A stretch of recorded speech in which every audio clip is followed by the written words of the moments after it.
Hello, so today I want us to compare a one-step versus a two-step challenge. Different firms nowadays have this 1, 2, and even a 3-step challenge. So I want us to compare using the Funded Next Stellar model, where they do have the one-step and the Stellar two-step. And we just want to see between these two challenges, is one easier than the other? Is one more worth it? So that moving forward, it's very easy for you to figure out whether you should take the one-step or the two-step depending with your trading style. Also, by the time of this recording, Funded Next has this offer ongoing. I think you get a 20% discount on their Instant and a 12% discount on their Stellar Lite. So if you see this on time, you want to take advantage of that. Now with that, let's start the comparison. So we do have this button which says compare challenges. Let's compare and check the difference between the Stellar one-step versus the two-step. And I'll be comparing this in terms of understanding the process of you taking the challenge. Is it easier for you to pass the challenge of the 1 versus 2? And also, apart from passing the challenge, I want to look at it from the perspective of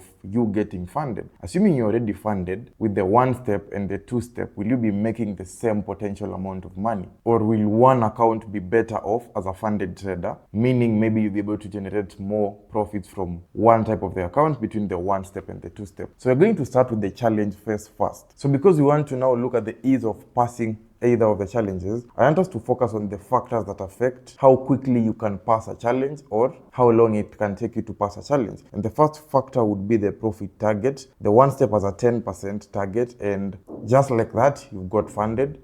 The two-step has an 8% for phase 1 and a 5% for phase 2. So after passing your phase 1, you still need to head on to the second phase and generate another 5%. That is the first factor. The second factor which will affect how easily you can pass your challenge will be the daily loss limit. So one step has a 3% daily drawdown and a two-step has a 5% daily drawdown. Also, the overall loss limit will be a key factor.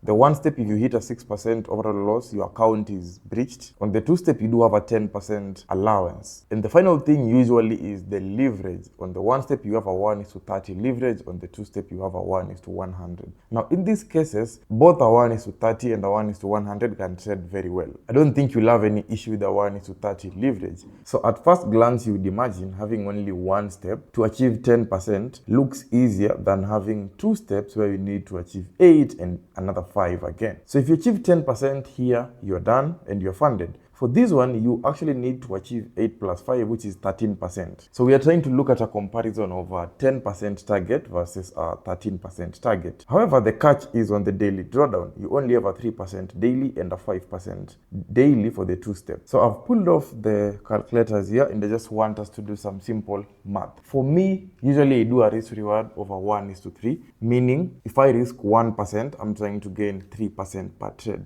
The reason why I'm comfortable to risk 1% is because I look at my daily drawdown on a two-step challenge, because that's what I've been taking so far. So if my daily drawdown is 5%, I always divide it by 5, such that worst case scenario, if I'm able to get 5 losses within a day, that's when I'll blow my account, because I know based on my strategy, it's not easy to lose 5 trades in a day. So I take the daily loss of 5, I divide it by 5 to give it an allowance of 5 losses. And this gives me 1% risk. So if I take any 1% risk a trade and I gain a 3R, I'll have gained 3% for every trade. Now, the target here is 13% because I'm doing 8 plus 5. So if we are to take 13% divide by 3, it simply means it would require me about 4.5 trades for me to pass my challenge. Now, realistically, let's just round this off to 5 trades. Because if I get 5 trades and each did for me an R of 3, I've done a 15R. So 15R, I've already achieved the 13%. So in short, I need 5 TPs for me to be able to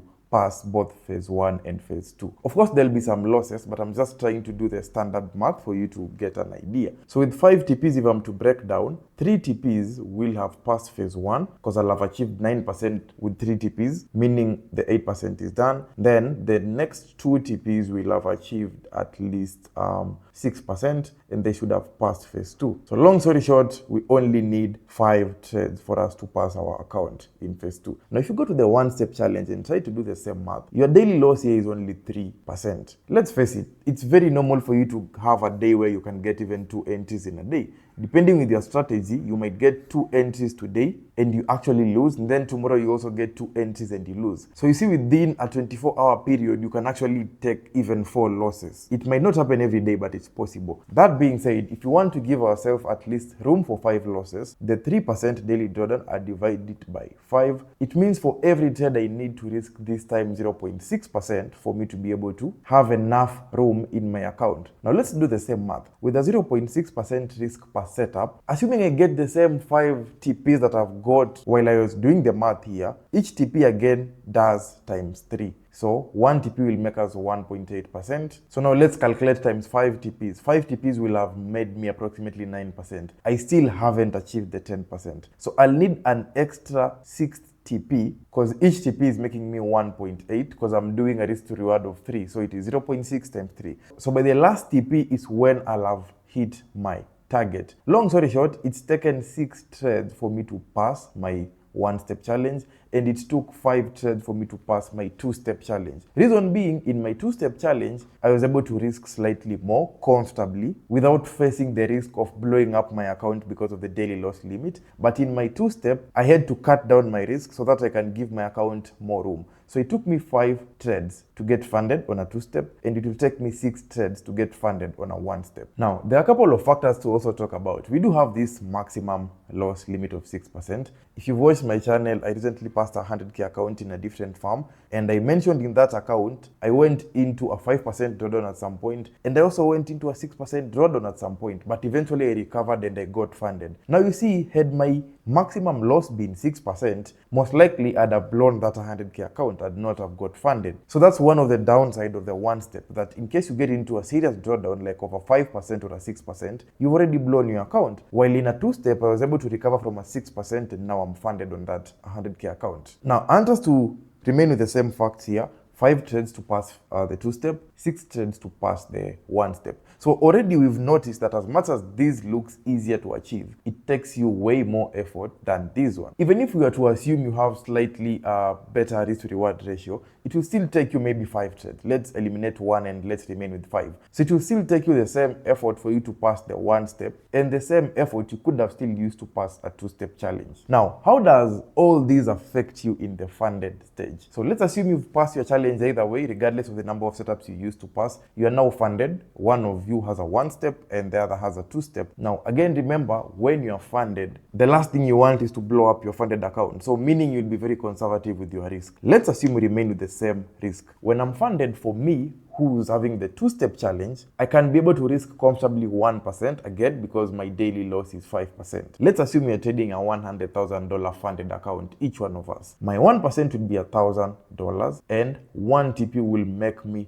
$3,000. Let's go to the other guy who's trading the 1-step challenge. Yes, they also funded 100k, but keep in mind, for them to have a good allowance so as not to blow up their account with the daily loss, we've seen they'll have to risk something like a 0.6%. 0.6% on a 100k account is like $600. If they do times 3, because we're using the same parameters, they'll have made $1,800. So all of us are funded 100k. The difference is one of them has a 1-step, the other one has a 2-step. One of them can risk comfortably and make 3,000. The other one can still risk comfortably, but then the percentage will have to be lesser, and they'll only be making $1,800 per setup. The difference between the two of us is a $1,200 profit per setup. And I know you can argue that, oh, you can still risk $1,000 on a 1-step. Yes, you can, but then what are the chances of you blowing up with a 3% daily drawdown? So if you choose to just risk 1% like this guy, there's also a high chance you will blow up your account very soon, and you'll have to start over again. And while you are blowing your account because of a 3% daily drawdown, this second guy who has a 5% daily drawdown will still be having their account intact. If they get 1 TP, they'll have already recovered all that drawdown. So long story short, for you to be safe, you will need to go with this approach where you are risking slightly less, because either way, you might be screwed with the daily loss if you decide to risk slightly higher. So by this point in time, you already have an idea. And just to give better context, I do have a month like May where my system had like 3 TPs in a row. So in a month like May, I'll make this amount times 3 on their 100k. And this guy will now make this amount times 3. So now I want you to see the long-term picture. The more the TPs we have, the more money is lost on this guy who's trading with a 100k 1-step. So you finish your month with $9,000 in profit. The other guy still made profit, but they made about $5,400. If you were to compare a 100k 1-step versus 2-step, factoring in this guy is risking $600 and this one is risking $1,000. The guy who's trading a 100K one step, it's almost similar as someone who's trading a 50K two-step account. Because in a 50K two-step, you risk about $500 and this one is risking about $600. So yes, you have a 100K account, but then you can't really trade as if it's a 100K account comfortably. And if you force yourself to do that, you're going to blow it up very, very soon. So long story short, at first glance, a one-step challenge looks very easy because it's only one step. But we've already seen the one-step guy needed 6 setups to pass, and the two-step guy only took 5 setups to pass. So number one, this one will require more TPs to pass than this one, assuming the parameters I've used in this video. And now what makes it worse is not only have you taken long to pass than this guy, it's that even after passing, you are still making way less than this person. So then, why do we have a one-step challenge on the Propfirm challenges? I think it's just purely psychological, because of course most prop firms are trying to give you the product that you want, and most of you will see the one-step challenge and you will imagine this is easier to achieve and you'll go for it because the two-step seems harder. But anyone who has long-term experience would actually understand that there are more downsides to the one-step than the two-step, and it's actually easier to pass this than this, or even in the best case scenario, the same number of trades you'll use to pass the two-step is equal to the number of trades you'll use to pass the one-step. However, after getting funded, one of you will be able to make significantly more than the other. And I've just used a 100K account. Now do the math if you've taken a 200K two-step challenge. It means you're losing a lot of money per setup because of the risk you're using. And you can use the same comparison for any other prop firm which has, let's say, a 3-step challenge, because I've still seen some of you asking me, should I take a 1-step, 2-step, 3-step? So I won't dive into the 3-step, but the same comparison would apply in any prop firm challenge. The figures might look easier to achieve, but there's always a catch. And even after achieving them, you'll see the catch even more because now you are making way less than this person. So that being said, is it bad for you to take a 1-step challenge? My answer would be absolutely no. There is no problem with a 1-step challenge as long as you understand the comparison and you understand that 1-step doesn't mean it's easier. It's just, a psychology thing. This would be my opinion. Of course, everyone has theirs, but I'd say if you're not funded at least $200,000 in the 2-step challenges, don't go for the 1-step. So your first $200,000, try to make sure it's a 2-step challenge whereby you can easily risk 1% comfortably on that account. But once you're funded $200,000 and you feel like you want to try a 1-step challenge, I think there's no problem with that. But for your first large capital, let it be at least the 2-step challenge so that you can make significantly more. I currently have a 1-step challenge that I've taken, and I'll give you guys an update in the next couple of weeks or months, depending. But I've only taken it because I now have significant funding, and I just decided, let me try to take the 1-step challenge to just see how it works. But while I was taking it, I already have factored all these things. I already know that on that 1-step, I won't be able to risk 1% comfortably, both in the challenge and even when I'm funded. But I have no problem with that because I've already built some nice buffer in terms of the prop capital. So I think that's it about a 1-step versus a 2-step challenge. Feel free to share your thoughts. I've only used an example of how I trade with the risk reward of a 1:3. Of course, I know depending with the different styles, it will be different. Assuming you do a 1:2 risk reward ratio, it might even take you longer to pass. It will take you way more setups. Assuming you do a 1:4, the parameters might be quite different. But either way, you can't take away from the fact that once you're funded, the guy of the 2-step will most likely be able to risk comfortably more percentages and make way more than the person who's having the 1-step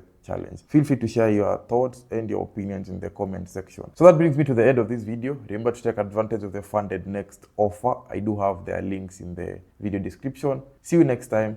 Peace.